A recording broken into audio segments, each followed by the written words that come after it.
தெரிந்து பேசுவோம். இன்னைக்கு ஆங்கில வகுப்புல நம்ம பார்க்க போறது I don't know. I I don't understand. I can't understand.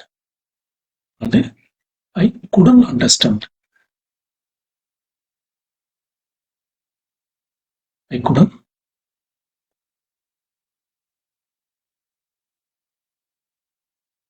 Understand. இதுல என்ன வித்தியாசம் இருக்கு?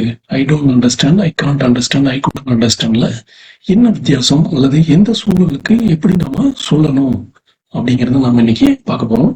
First I don't understand. I don't understand அப்படிங்கிறது நம்ம ஜென்ரலா சொல்லுவோம். ஐ don't understand, I don't write, I don't no. இந்த மாதிரி எல்லாம் நம்ம அடிக்கடி சொல்லக்கூடிய ஒரு வாசகம் தான். ஸோ இதுக்கு மீனிங் அப்படின்னா எனக்கு புரியல. இது முழுக்குமே கிட்டத்தட்ட ஒரே மீனிங் தான். எனக்கு புரியல, ஆனா எந்த சூழல்ல சொல்லணும் எனக்கு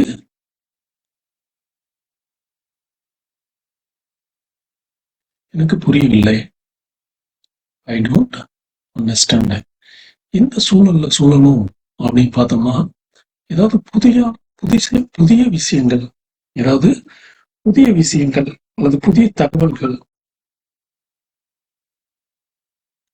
அது ஒன்று நடந்து முடிஞ்ச ஒண்ணு, அது புதுசா இருக்கு. புதிய தகவல்,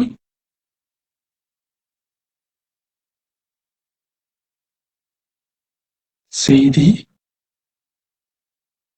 அல்லது புதிய மொழி, இதெல்லாம் நமக்கு புதுசா இருக்கும். அது நமக்கு புரியல அப்படிங்கும் போது ஜென்ரலா நம்ம ஐ டோன்ட் அண்டர்ஸ்டாண்ட் அப்படிங்கிறத சொல்லலாம். ஒரு விஷயம் நடந்து முடிஞ்ச பிறகு அதை சொல்றதுக்கு நம்ம சொல்லுவோம் ஐ டோன்ட் அண்டர்ஸ்டாண்ட் அப்படின்னு. சரி, இப்ப இதுலயே ஐ can't understand. I can't understand அப்படின்னா என்ன அப்படிங்கிறது பார்த்தோம்னா, ஐ காண்ட் அண்டர்ஸ்டாண்ட்.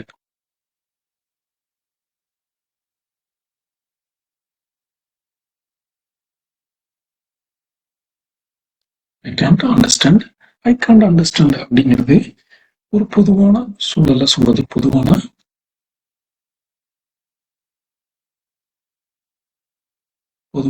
அல்லது தற்போதைய நிகழ்காலத்தோட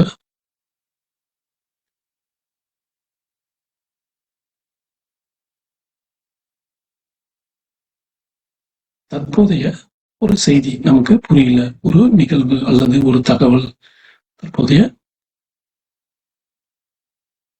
நிகழ்வு, தகவல்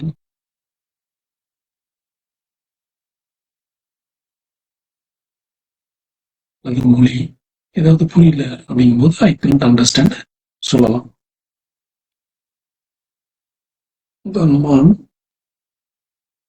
ஐ காண்ட்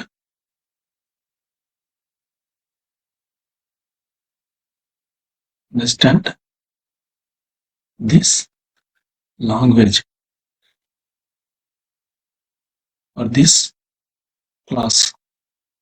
இப்ப எனக்கு புரியல. இப்ப பிரசன்ட்ல எனக்கு புரியல அப்படிங்கிறத சொல்றதுக்கு நம்ம இதை யூஸ் பண்ணுவோம். இதே நம்ம இங்க பார்த்தோம்னா ஐ டோன்ட் அண்டர்ஸ்டாண்ட் அப்படிங்கிறது புதிய தகவல் அல்லது செய்தி, மொழி, இது நமக்கு தெரியல அப்படிங்கும்போது ஐ டோன்ட் அண்டர்ஸ்டாண்ட் சொல்லுவோம். ஐ காண்ட் அண்டர்ஸ்டாண்ட்ங்கிறது நிகழ்காலத்துல தற்போது பிரசன்ட்ல எனக்கு இருக்கக்கூடிய சிக்கல்கள் அல்லது தடங்கல்கள், சிக்கல் தடங்களை சொல்றதுக்கு நாம ஐ காண்ட் அண்டர்ஸ்டாண்ட், சிக்கல் தடங்கள், இதை சொல்றதுக்கு நாம ஐ காண்ட் அண்டர்ஸ்டாண்ட் யூஸ் பண்ணுவோம். இதே ஐ குடன்ட் அண்டர்ஸ்டாண்ட், ஐ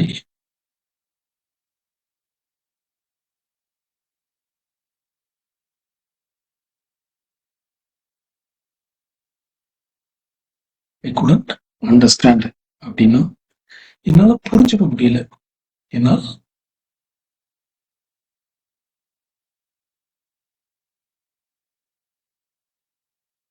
புரிந்து கொள்ள முடியவில்லை.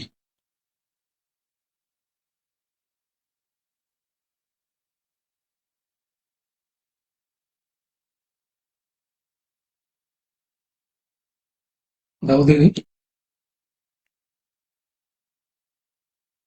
ஒரு காம்ப்ளெக்ஸான, ஒரு கடினமான,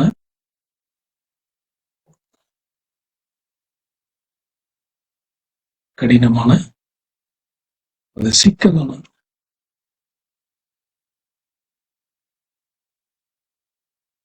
தகவல்.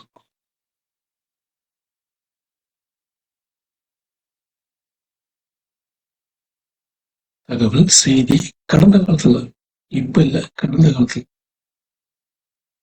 கடந்த கால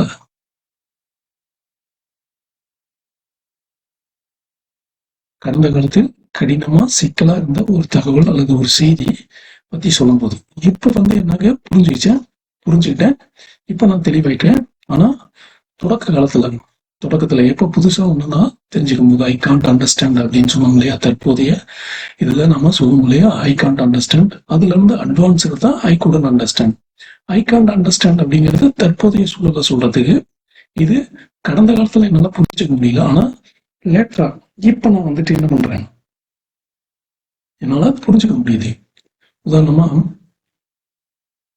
ஐ couldn't understand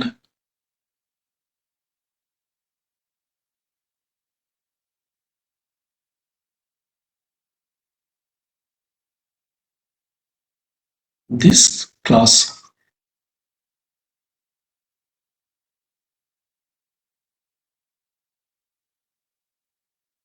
This class at first.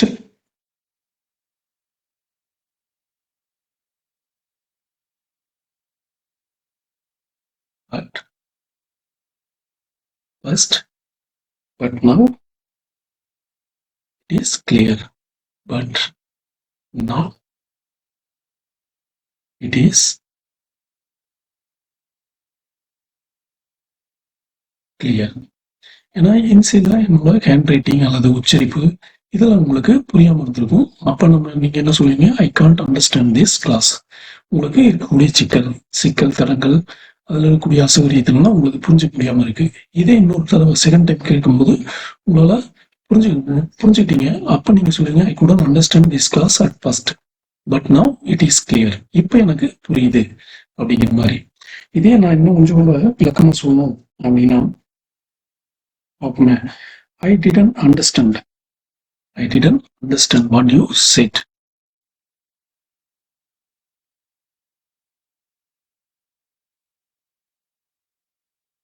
I didn't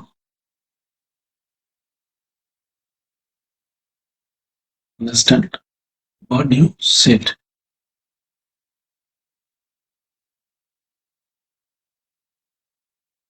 What you said. நீங்க என்ன சொன்னீங்கன்னு எனக்கு புரியல. இது நீங்க சொல்லுங்க, I can't understand. I can't understand what you explain. நீங்க விவரிச்சது என்னால புரிஞ்சுக்க முடியல. நீங்க சொன்னதே எனக்கு புரியல. நீங்க விவரிச்சதே எனக்கு புரியல. அதாவது அதுல சிக்கல் இருக்கு. என்னால சரியா புரிஞ்சுக்க முடியல. அப்படிங்கும்போது நான் வாட் யூ எக்ஸ்பிளைன், நீங்க விவரிச்சது எனக்கு புரியல. நீங்க சொன்னதே எனக்கு புரியல. இது அந்த புது முறைகள், அதனுடைய உச்சரிப்பு அல்லது அதனுடைய உதாரணம், இந்த மாதிரி ஏதாவது ஒண்ணு உங்களுக்கு புரியல அப்படிங்கும்போது ஜென்ரலா I didn't understand, I don't understand, I didn't understand அப்படின்னு சொல்லுவோம். ஐ can't understand what you explain, நீங்க விவரிச்சது உதாரணம் அல்லது அது எனக்கு புரிஞ்சுக்கிறதுல சிக்கல் இருக்கு அப்படிங்கும்போது ஐ கான்ட் அண்டர்ஸ்டாண்ட் அப்படின்னு சொல்றோம். இப்ப சுருக்கமாக நம்ம பார்க்கிறோம், I couldn't understand. I couldn't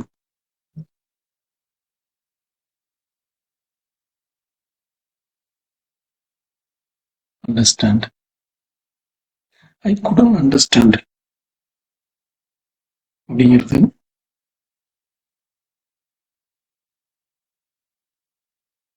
அது ஆரம்பத்துல ஐ couldn't understand ஆரம்பத்துல எனக்கு புரியல. ஆனா இப்ப எனக்கு என்ன ஆகுது, புரிஞ்சுக்கிட்டேன். இப்ப என்னால புரிஞ்சுக்க முடியுது. இப்ப என்னால புரிஞ்சுக்க முடியுது. ஐ couldn't understand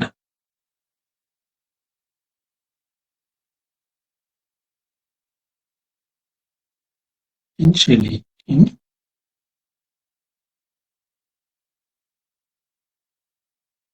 Initially, I couldn't understand. தொடக்கத்துல என்னால புரிஞ்சுக்க முடியல. But now it is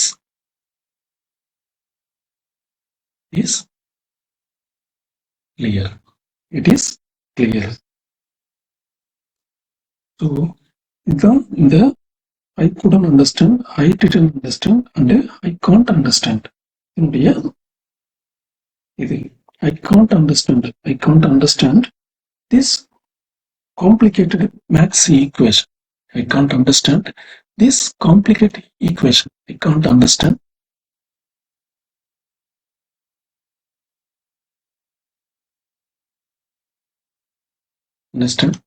this complicated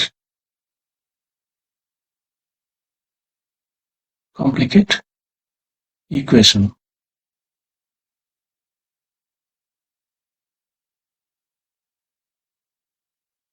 English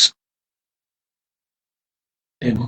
I can't understand this complicated English terms. The English terms என்னால புரிஞ்சுக்க முடியல. இந்த குழப்பமான சிக்கலான இங்கிலீஷ் டேர்ம்ஸ் என்னால புரிஞ்சுக்க முடியல அப்படின்னு சொல்றதுக்கு நான் ஐ காண்ட் யூஸ் பண்றேன்.